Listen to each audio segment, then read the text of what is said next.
it smart. Show me your ID. I am the owner of this restaurant. Wait, you're the owner? Yes. Now, do you want a refill or are you done harassing me in my own place? Les mains sur la tête, maintenant! Contre le mur! Vous n'avez rien à faire ici. Ces mots, chargés d'une agressivité instantanée, résonnent dans le silence d'une rue parisienne endormie. Ils ne sont pas le début d'une arrestation légitime, mais le catalyseur d'une déchéance professionnelle et financière documentée avec une précision clinique. L'échange qui va suivre, capturé simultanément par une caméra de surveillance 4K et la caméra piéton de l'officier lui-même, deviendra le dossier 884B de l'Inspection générale de la police nationale. Il relate comment une intervention non sollicitée, initiée par l'agent Lucas Durand, 24 ans et 6 mois de service, s'est transformée en une leçon de justice karmique coûtant à l'État 250 000 € en dédommagement, et à Durand sa carrière, son honneur et son avenir. La cible de cette intervention, Antoine Moreau, 52 ans, entrepreneur respecté et propriétaire du bistrot haut de gamme Ébène et Ivoire, ne savait pas encore que sa routine de fin de soirée allait devenir une preuve irréfutable de l'abus de pouvoir motivé par le préjugé. La narration des faits qui suit est une retranscription fidèle des preuves audiovisuelles, un compte-rendu factuel de la collision entre l'arrogance d'un jeune agent et le calme inébranlable d'un homme qui se trouvait exactement là où il devait être. 20 minutes avant que les gyrophares ne teintent la façade de son établissement, Antoine Moreau effectuait un inventaire méticuleux. La lueur de sa tablette numérique glissait sur les étiquettes de bouteilles de vin prestigieuses, chaque scan ajoutant une ligne de données à un bilan qu'il gérait avec la même précision que celle qui avait fait de ses précédents projets des succès retentissants. L'atmosphère était paisible, presque monacale. Le parfum du café fraîchement moulu et du bois ciré flottait encore dans l'air, témoignage d'une journée de service réussie. En tenue décontractée, un simple polo et un pantalon en toile, il incarnait l'antithèse du stéréotype du propriétaire de restaurant du Marais. Il était le moteur silencieux derrière le succès, un homme dont la compétence se mesurait non pas à son apparence, mais à la perfection de chaque détail de son commerce. Dehors, dans l'obscurité de la rue, le véhicule de patrouille de l'agent Lucas Durand quittait son itinéraire de ronde assigné. Une analyse ultérieure de son GPS confirmera ce détour non autorisé. Ses yeux, balayant les façades endormies, se sont fixés sur la silhouette d'Antoine à l'intérieur de l'établissement. Dans l'esprit de Durand, le puzzle s'est assemblé instantanément, non pas avec des faits, mais avec des préjugés profondément ancrés. Un homme noir, dans un lieu de luxe, tard dans la nuit, ne pouvait être qu'un intrus. Le protocole aurait exigé une observation discrète, une vérification de la plaque d'immatriculation du véhicule personnel d'Antoine garé à proximité, ou un simple appel radio pour confirmer si le propriétaire était sur les lieux. Durand a choisi d'ignorer toutes ces étapes. Il a garé sa voiture, coupé le moteur et s'est approché de la porte vitrée, sa main se crispant déjà sur sa matraque. La paix d'Antoine était sur le point d'être violemment interrompue par un homme convaincu d'avoir surpris un criminel en flagrant délit. Il leva le poing et frappa brutalement contre la vitre, le bruit sec et agressif déchirant le silence de la nuit. Le bruit sec du loquet qui se déverrouille est amplifié par le silence de la rue. Antoine Moreau ouvre la porte juste assez pour passer la tête, son expression neutre presque curieuse. L'air froid de la nuit s'engouffre dans le bistrot, portant avec lui la tension palpable qui émane de l'agent Durand. La caméra piéton, activée dès sa sortie du véhicule, capture la scène en gros plan, le visage calme d'Antoine encadré par la porte en bois massif et en arrière-plan la lueur chaude et ambrée de son établissement. Durand, lui, se tient à 1 mètre, les jambes légèrement écartées dans une posture d'autorité agressive, sa main droite planant près de son arme de service. Son regard ne cherche pas à comprendre, il cherche à confirmer le soupçon qui a motivé son détour non autorisé. Il voit un homme noir dans un lieu où, selon sa vision déformée du monde, il ne devrait pas être. La tenue décontractée d'Antoine, loin de suggérer un propriétaire se relaxant après une longue journée, est pour lui la preuve d'une tentative de se fondre dans le décor. La première phrase de Durand, prononcée d'une voix forte et autoritaire, est conçue pour intimider et provoquer une réaction de fuite ou de soumission. « Sortez de l'établissement avec les mains en évidence. Nous avons reçu un signalement pour effraction. » C'est un mensonge calculé, une tactique d'interrogation de base utilisée pour déstabiliser un suspect. Mais Antoine n'est pas un suspect. Le narrateur omniscient peut confirmer ce que les enregistrements prouveront plus tard. Aucun appel n'a été passé, aucun signalement n'a été enregistré. L'action est une pure initiative de Durand, alimentée par un préjugé si profond qu'il est devenu pour lui un fait. Antoine, cependant, ne réagit pas comme Durand l'anticipe. Il ne montre ni peur, ni colère, ni même surprise. Il sort complètement sur le trottoir, fermant doucement la porte derrière lui et croise les bras. Un geste de patience, pas de défi. « Agent, il n'y a pas d'effraction. Je suis le propriétaire. Mes papiers et la licence du restaurant sont dans le bureau, juste là. » Sa voix est un modèle de clarté. Chaque mot est articulé avec précision, capté parfaitement par le microphone de la caméra de Durand.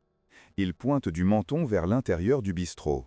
Pour un observateur impartial, la situation serait déjà résolue. Mais Durand n'est pas impartial. Il secoue la tête avec un rictus de mépris. « Épargnez-moi votre histoire, sortez, maintenant !» Il ignore délibérément la proposition de vérification, car la vérifier signifierait admettre la possibilité d'une erreur, une possibilité que son ego et ses préjugés ne peuvent concevoir. Antoine ne bouge pas d'un centimètre, son calme devenant une source d'irritation croissante pour l'agent. Il comprend parfaitement la dynamique en jeu. Il sait que toute résistance, même verbale, sera interprétée comme une confirmation de culpabilité. Il fait donc une dernière tentative de faire appel à la procédure, au système que Durand est censé servir. « Agent, votre nom est Durand, c'est exact? C'est sur votre plaque nominative. Agent Durand, vous êtes sur le point de commettre une grave erreur. Je vous suggère d'appeler votre superviseur pour que nous puissions régler cela de manière civilisée. » Le fait qu'Antoine utilise son nom, qu'il connaisse le protocole, ne fait qu'enflammer la colère de l'agent. Dans l'esprit de Durand, un cambrioleur ne serait pas si arrogant, si sûr de lui. Cette dissonance cognitive le pousse au-delà de la simple erreur de jugement. Pour lui, le calme d'Antoine est une provocation, un outrage à l'uniforme qu'il porte. La caméra piéton enregistre le changement subtil dans ses yeux, la lueur de l'agacement se transformant en une flamme de colère froide. C'est le point de non-retour. Il ne cherche plus à vérifier un crime, il cherche à imposer son autorité bafouée. Assez discuté. Vous êtes en état d'arrestation pour suspicion d'effraction et outrage. Retournez-vous. Le mot « outrage » est jeté comme une arme, une justification fourre-tout pour une arrestation qui n'a plus aucune base légale. Durand sort ses menottes, le cliquetis métallique tranchant dans l'air nocturne. Il s'avance et saisit le bras d'Antoine. La caméra de surveillance du bistrot, avec son angle large, capture la scène dans son intégralité. Un agent de police agressif et un citoyen coopératif. La caméra piéton de Durand, elle, enregistre une perspective à la première personne, un témoignage involontaire de sa propre faute professionnelle, capturant le mépris dans son regard et l'inutilité de sa force. Durand, aveuglé par une certitude née du préjugé, interprète le calme d'Antoine comme une insulte. La suggestion d'appeler un superviseur n'était pas dans son esprit une tentative de résolution, mais une remise en question directe de son autorité naissante. Il ne peut pas reculer. Reculer serait admettre une erreur, et son ego, aussi fragile que son expérience de 6 mois est courte, ne peut le tolérer. Il saisit le bras d'Antoine avec une poigne trop ferme, une force conçue pour provoquer une réaction, une justification a posteriori de son agression. Mais Antoine ne lui donne pas cette satisfaction. Son corps reste souple, il ne résiste pas lorsque Durand lui tord le bras derrière le dos. « Retournez-vous » répète Durand, sa voix se brise légèrement sous le poids de sa propre adrénaline. Il applique les menottes, le double clic du verrouillage scellant son destin. À cet instant, Durand se sent victorieux. Il a maîtrisé la situation, arrêté un suspect arrogant qui pensait pouvoir se jouer de lui.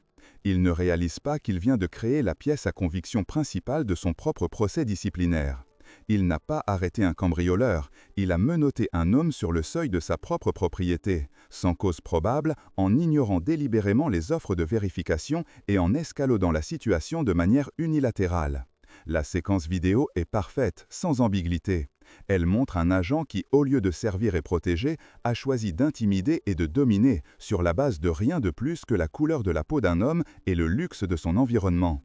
L'acte d'arrestation, loin d'être la conclusion de l'incident, n'en était que le véritable commencement. Que feriez-vous si vous étiez confronté à une injustice aussi flagrante, sachant que chaque mot et chaque geste sont enregistrés? Partagez votre réaction dans les commentaires. Le cliquetis métallique des menottes que l'agent Durand sort de son étui est un son définitif, un point de non-retour dans le silence de la rue parisienne. Pour Antoine Moreau, ce son n'est pas une surprise, mais une confirmation. Il reste parfaitement immobile, son calme n'étant pas un signe de défaite, mais une stratégie délibérée. Il sait que la situation a dépassé le stade du malentendu pour entrer dans celui de l'abus de pouvoir. Chaque seconde qui passe est une seconde de plus enregistrée par 2 objectifs distincts et impartiaux. La caméra de surveillance 4K, positionnée au-dessus de la porte d'entrée, capture une vue d'ensemble, clinique, un agent de police agressif et un citoyen coopératif. La caméra piéton de Durand, elle, enregistre une perspective à la première personne, un témoignage involontaire de sa propre faute professionnelle, capturant le mépris dans son regard et l'inutilité de sa force. Durand, aveuglé par une certitude née du préjugé, interprète le calme d'Antoine comme une insulte. La suggestion d'appeler un superviseur n'était pas dans son esprit une tentative de résolution, mais une remise en question directe de son autorité naissante. Il ne peut pas reculer. Reculer serait admettre une erreur, et son ego, aussi fragile que son expérience de 6 mois est courte, ne peut le tolérer. Il saisit le bras d'Antoine avec une poigne trop ferme, une force conçue pour provoquer une réaction, une justification a posteriori de son agression. Mais Antoine ne lui donne pas cette satisfaction. Son corps reste souple, il ne résiste pas lorsque Durand lui tord le bras derrière le dos. « Retournez-vous », répète Durand, sa voix se brise légèrement sous le poids de sa propre adrénaline. Il applique les menottes, le double clic du verrouillage scellant son destin. À cet instant, Durand se sent victorieux. Il a maîtrisé la situation, arrêté un suspect arrogant qui pensait pouvoir se jouer de lui. Il ne réalise pas qu'il vient de créer la pièce à conviction principale de son propre procès disciplinaire. Il n'a pas arrêté un cambrioleur, il a menotté un homme sur le seuil de sa propre propriété, sans cause probable, en ignorant délibérément les offres de vérification et en escaladant la situation de manière unilatérale. La séquence vidéo est parfaite, sans ambiguïté. Elle montre un agent qui, au lieu de servir et protéger, a choisi d'intimider et de dominer, sur la base de rien de plus que la couleur de la peau d'un homme et le luxe de son environnement. L'acte d'arrestation, loin d'être la conclusion de l'incident, n'en était que le véritable commencement. La machine administrative et judiciaire, une fois mise en marche par cette action illégale, allait s'avérer implacable. Durand venait de commettre une erreur qui ne pouvait être ni effacée ni pardonnée, car elle était désormais gravée dans des fichiers numériques inviolables. Alors que Durand le pousse vers le véhicule de police, le métal froid des menottes contre ses poignets, Antoine Moreau parle. Sa voix, parfaitement calme et dénuée de toute inflexion de peur ou de colère, tranche l'air nocturne avec la précision d'un scalpel. Chaque mot est capté avec une clarté cristalline par le microphone de la caméra piéton de Durand, un enregistrement qui sera bientôt écouté en boucle par les enquêteurs de l'inspection générale. Agent Durand, votre numéro de matricule est le 73 451. Vous êtes affecté au commissariat du 4e arrondissement, sous le commandement du capitaine Fabre. Le capitaine Fabre a été mon subordonné direct pendant 5 ans lorsque je dirigeais la brigade. En appelant votre superviseur, comme je vous l'ai suggéré il y a quelques minutes, demandez-lui simplement de vérifier dans le système le nom Antoine Moreau. Matricule 92771. Commissaire principal, brigade criminelle, actuellement en disponibilité pour raisons personnelles, à savoir l'ouverture de ce commerce. La caméra piéton, toujours active, devient le témoin privilégié d'un effondrement interne spectaculaire. Le visage de Durand, jusqu'alors un masque de triomphe arrogant et d'autorité mal placée, se fige. Le flux d'informations factuelles, précises et irréfutables frappe son esprit avec la force d'un impact physique.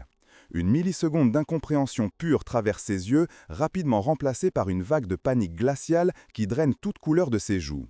L'édifice entier de sa certitude, construit sur les sables mouvants du préjugé racial, s'écroule en une fraction de seconde. Le postulat fondamental de son action, un homme noir dans un lieu de luxe est un intrus, est non seulement faux, il est l'inverse absolu de la réalité. Il n'a pas arrêté un cambrioleur, il a menotté, sans cause probable et en violation de tous les protocoles, l'un des officiers les plus décorés et les plus craints de la préfecture de police. Un homme dont la réputation seule suffisait à faire taire des salles entières. L'homme qu'il traitait comme un délinquant de bas étage était en réalité une figure d'autorité dont il n'aurait même pas osé croiser le regard au quartier général. La poigne de Durand sur le bras d'Antoine se relâche, ses doigts devenant soudainement faibles, tremblants. Il regarde Antoine mais ne le voit plus de la même manière. Il voit maintenant le grade, l'expérience, le pouvoir institutionnel que cet homme incarne. Il se voit lui-même à travers les yeux de cet homme. Un amateur, un impulsif, un agent dont la carrière vient de s'achever avant même d'avoir réellement commencé. Le silence qui s'installe est plus lourd que n'importe quel cri. Durand a ouvert la bouche pour dire quelque chose, mais aucun son n'en sort. Il vient de comprendre qu'il n'est plus l'agent qui procède à une arrestation. Il est la pièce à conviction principale de sa propre faute professionnelle, une faute gravée à jamais sur une carte mémoire. Alors, l'autorité n'est pas toujours visible. La compétence n'a pas de couleur. Cliquez sur s'abonner et activez la cloche pour ne pas manquer la suite de ce récit documenté où la vérité prévaut sur les préjugés. La radio crépitante dans l'étui de Durand est le seul son qui brise le silence pesant. C'est un bruit qu'il a toujours associé à l'action, à la camaraderie, à l'autorité. Maintenant, il résonne comme le glas de sa carrière. Chaque seconde d'attente est une éternité, son esprit tournant en boucle sur les mots d'Antoine Moreau, des mots qui ont démantelé sa réalité pièce par pièce. Il regarde l'homme menotté devant lui, mais ne voit plus un suspect. Il voit un monument, une institution qu'il a, dans un acte d'orgueil insensé, tenté de profaner. Puis, au loin, le faisceau de phare d'un véhicule de service balaie la rue, s'approchant sans l'urgence d'un gyrophare, avec la lenteur délibérée d'un superviseur venant évaluer une situation déjà sous contrôle. La voiture se gare en double file et le brigadier-chef Lambert en descend. La caméra piéton de Durand, toujours active, enregistre l'arrivée de ce vétéran de 20 ans de service. Un homme dont le visage buriné par les nuits parisiennes est une carte de la fatigue et de la compétence. Lambert s'approche, son regard balayant la scène avec une efficacité routinière. Le jeune Durand, l'air tendu, et un homme de dos, les mains menottées. Pour Lambert, c'est une intervention standard, une interpellation qui a probablement dégénéré à cause de l'inexpérience de la nouvelle recrue. Il ouvre la bouche pour commencer le débriefing standard, mais les mots meurent sur ses lèvres. Antoine Moreau, entendant son arrivée, a tourné légèrement la tête. La lumière blafarde d'un lampadaire éclaire son profil. L'enregistrement audio de la caméra de Durand capture parfaitement le souffle coupé du brigadier. Ses yeux s'écarquillent, son corps se raidit, la lassitude professionnelle s'évaporant pour laisser place à une incrédulité totale suivie d'une vague de panique palpable. Commissaire Moreau. Sa voix est un murmure étranglé, un mélange de respect hiérarchique profondément ancré et d'horreur absolue. Mon Dieu, mais qu'est-ce qui se passe ici? Il ne pose pas la question à Durand. Il l'ignore complètement, comme si le jeune agent n'était plus qu'un élément aberrant du décor. Son attention est entièrement focalisée sur l'homme en menottes, son ancien supérieur, une légende de la criminelle. La validation externe vient de s'abattre avec la force d'un verdict irrévocable. Pour Durand, ce n'est plus la parole d'un homme contre la sienne. C'est la confirmation officielle et stupéfaite de son supérieur direct que l'erreur commise n'est pas une simple faute, mais une catastrophe professionnelle aux proportions inimaginables. L'humiliation de Lucas Durand, jusqu'alors une implosion silencieuse de panique, devient une déflagration publique et assourdissante. Le regard du brigadier-chef Lambert quitte Antoine Moreau pour se fixer sur lui, et la transformation est terrifiante. La déférence a laissé place à une fureur glaciale, une colère contenue qui est bien plus intimidante que n'importe quel cri. L'audio de la caméra piéton, témoin impitoyable de sa déchéance, enregistre chaque syllabe prononcée par Lambert avec une clarté dévastatrice. « Durand, qu'est-ce que c'est que ce bordel ?» La question n'attend pas de réponse, c'est une accusation. « Lâchez-le, tout de suite !» L'ordre claque dans l'air froid de la nuit, une sentence qui dépouille instantanément Durand de toute parcelle d'autorité. Ses mains, qui quelques minutes auparavant avaient manié les menottes avec une assurance agressive, tremblent désormais de manière incontrôlable. La caméra capture sa vision subjective et chaotique, ses doigts maladroits cherchant la petite clé sur son ceinturon, le métal cliquetant contre le verrou des menottes dans une tentative pathétique d'obéir. Chaque seconde de retard est une nouvelle couche de honte. Lambert, ne lui accordant plus la moindre patience, le bouscule sans ménagement pour se placer directement devant Antoine, créant une barrière physique qui exclut définitivement Durand de la scène. « Commissaire, je vous présente mes excuses les plus sincères. Est-ce que vous allez bien ?» Il pose ses mains sur les bras d'Antoine pour le stabiliser, un geste de respect et de sollicitude qui contraste violemment avec la brutalité de l'arrestation. La caméra de surveillance du bistrot, avec son angle large et impersonnel, immortalise le tableau. Un officier supérieur s'excusant platement auprès d'un homme menotté, tandis qu'un jeune agent, isolé et tremblant, peine à défaire ce qu'il a fait. La réalité, un instant suspendue par le préjugé, s'est réaffirmée avec une force écrasante. Durand parvient enfin à ouvrir les menottes. Le clic du déverrouillage est le son le plus insignifiant et le plus lourd de sens qu'il ait jamais entendu. C'est le son de sa carrière qui se brise, de son avenir qui s'évapore, le tout documenté par son propre équipement, pour que le monde entier puisse en être témoin. Les répercussions de l'incident 884B ne furent pas une lente cascade administrative, mais un tsunami institutionnel, aussi rapide et dévastateur que l'arrogance qui l'avait provoqué. Dans les 72 heures qui suivirent l'arrivée du brigadier-chef Lambert sur les lieux, la carrière de l'agent Lucas Durand fut méthodiquement démantelée pièce par pièce, avec une précision chirurgicale documentée à chaque étape. Le processus commença dès que les deux hommes furent ramenés au commissariat du 4e arrondissement. Tandis qu'Antoine Moreau était reçu avec une déférence embarrassée dans le bureau du capitaine Fabre, qui avait été tiré de son lit en pleine nuit, Durand fut immédiatement placé en salle d'interrogatoire, non plus comme un agent, mais comme un sujet d'enquête interne. Les cartes mémoire de sa caméra piéton et du système de surveillance du bistrot furent scellées comme pièces à conviction, leur contenu synchronisé et examiné par l'IGPN. Le visionnage des enregistrements fut une formalité macabre. Les images, d'une clarté 4K impitoyable, ne laissaient aucune place à l'interprétation, aucune faille pour une défense plausible. Elles montraient un agent quittant sa ronde, initiant un contact sans motif légitime, mentant sur un signalement inexistant, ignorant les offres de vérification, escaladant la situation par l'intimidation et procédant à une arrestation illégale basée sur ce que le rapport final qualifiera de préjugés manifestes et inexcusables. La commission de discipline fut convoquée en urgence. Face à 3 hauts gradés au visage de marbre, Durand ne put que balbutier des justifications creuses sur l'heure tardive et l'apparence suspecte. Des mots y s'évaporaient face à la réalité numérique projetée sur l'écran derrière lui. La décision fut unanime et sans appel. Révocation avec déshonneur pour faute professionnelle grave, abus d'autorité, violation des droits civils et actions ayant porté un discrédit intolérable sur l'institution.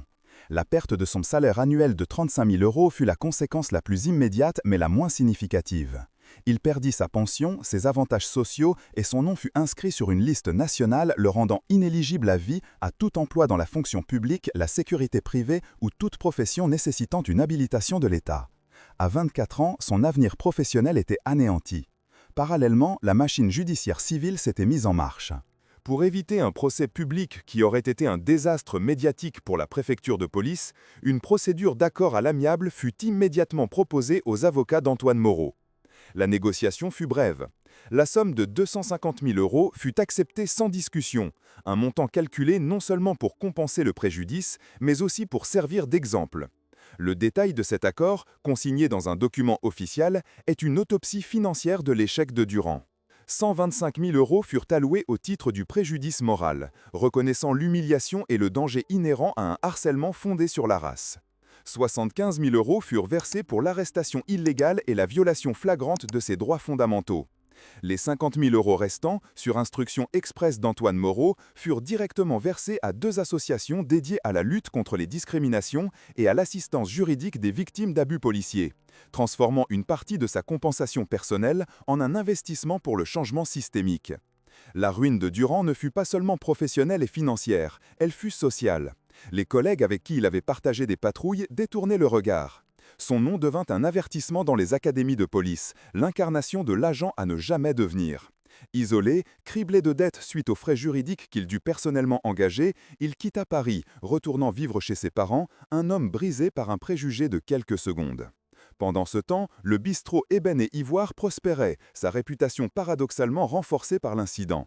Antoine Moreau, lui, continua sa vie, son calme inébranlable et sa compétence étant les seules réponses nécessaires. La justice, dans ce cas, n'a pas été une abstraction philosophique. Elle a été quantifiée, enregistrée, et sa facture a été payée jusqu'au dernier centime. Lucas Durand a-t-il compris que le mépris a un coût quantifiable? A-t-il réalisé que l'uniforme qu'il a souillé était un symbole de protection et non un permis pour ses propres préjugés? Le dossier 884-B est clos, mais il reste une archive permanente, un rappel glacial que la vérité, lorsqu'elle est filmée, a le pouvoir de transformer une carrière prometteuse en un passif de 250 000 €. Avez-vous déjà été témoin ou victime d'une situation où un préjugé a conduit à une injustice manifeste? Partagez votre histoire dans les commentaires et partagez cette vidéo pour rappeler que la responsabilité est l'affaire de tous.